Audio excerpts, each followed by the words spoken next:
Nessa aula 1, nós iremos tratar dos principais modais de transporte convencionais e não convencionais. Antes de tudo, é importante mencionar que a atividade de transporte é uma das atividades primárias na logística. Você deve se lembrar muito bem que na logística nós temos atividades primárias e atividades secundárias. A atividade de transporte absorve, em média, até 2/3 dos custos logísticos. E isso se refere muito à importância dessa atividade dentro do processo logístico. No entanto, ela não é mais importante do que nenhuma outra atividade. O transporte tem uma das funções de cumprir o mantra da logística, como o produto certo, na quantidade certa, no local certo, a preços, custos razoáveis. E afinal, qual modal escolher? Essa é uma pergunta muito delicada, que exige um estudo prévio do tipo de produto e os modais que nós dispomos no Brasil, principalmente.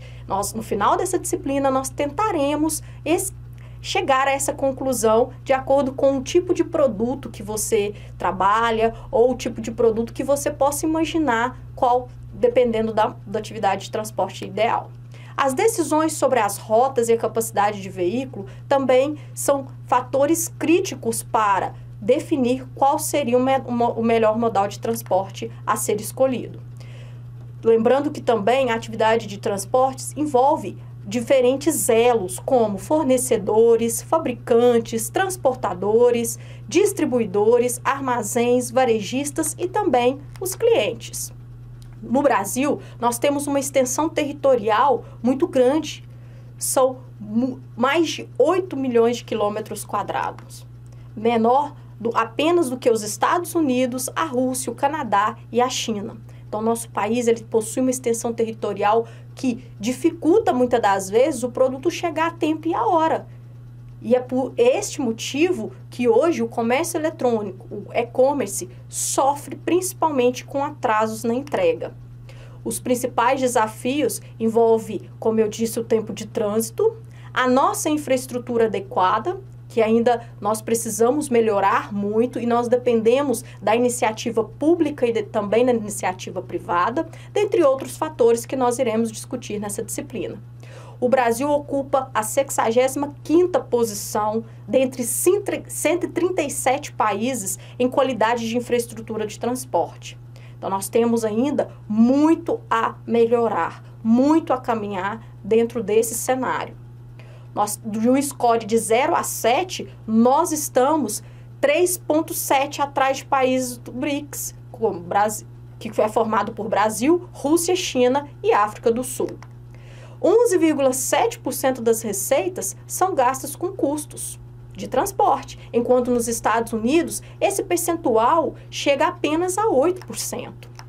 Nesse cenário, nós temos que Canadá e Austrália utilizam apenas 30% do modal rodoviário, enquanto no Brasil ele representa pouco mais de 60%.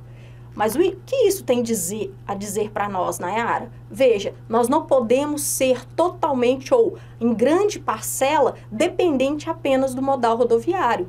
Lembrando que nós temos outros tipos de modais. Os convencionais são 5, que nós iremos falar a partir das próximas aulas. Quando eu sobrecarrego um determinado modal, consequentemente eu tenho também uma sobrecarga de infraestrutura. E que nós sabemos a qualidade das nossas estradas, que nós iremos falar sobre elas, dentre outros fatores. É importante também mencionar a emissão de CO2. Nós iremos tratar neste curso de logística reversa e de várias outras questões como a logística de custos. E lembrando que o uso equilibrado dos 5 modais, ele vai reduzir a emissão em 33% no transporte rodoviário, em 32% no ferroviário e em 29% no aquaviário.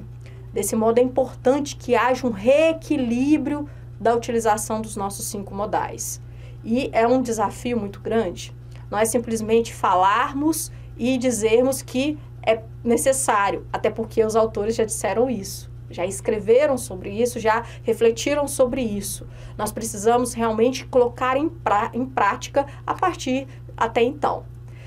Nesse cenário, nós temos transporte classificados como meio físico, a partir dos terrestres, que representa o rodoviário, o ferroviário, o dutoviário. Nós temos também o aquaviário, representado pelo marítimo, o lacustre e o hidroviário, e o aéreo. Quanto à forma, nós temos o unimodal, que é quando eu utilizo apenas um modal de transporte. Nós temos o intermodal e o multimodal, assim como também os segmentados. No final desse conteúdo, nós iremos descrever como que isso acontece em relação à forma. Eu te vejo na próxima aula, na aula de classificação quanto ao meio físico. Um abraço e até lá!